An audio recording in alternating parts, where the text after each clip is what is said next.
Sa liwanag ng mga kamakailang pangyayari na kinasasangkutan ni Rita Daniela at Archie Elmania, napakahalaga upang matugunan ang malubhang kalikasan ng mga paratang at ang kahalagahan ng magalang na pag-uugali sa lahat ng mga propesyonal na setting. Ang industriya ng entertainment, tulad ng anumang iba pa, ay nangangailangan ng isang pundasyon ng tiwala at kaligtasan para sa lahat ng mga individual na kasangkot.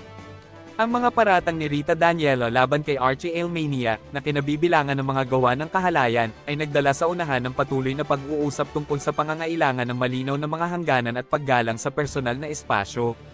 Si Rita Daniela, isang kilalang aktres at singer, ay gumawa ng mga legal na hakbang sa pamamagitan ng paghahain ng reklamo laban sa kanyang co-star na si Archie Elmania.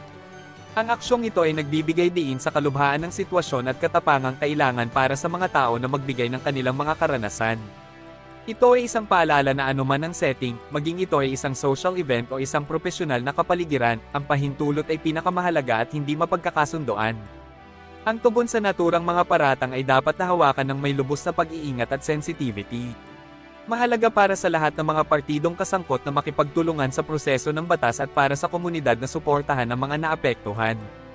Ang pangyayaring ito ay nagsisilbing matinding paalala sa mga gawaing kailangan pa ring gawin upang matiyak ang ligtas at magalang na kapaligiran para sa lahat ng tao sa industriya.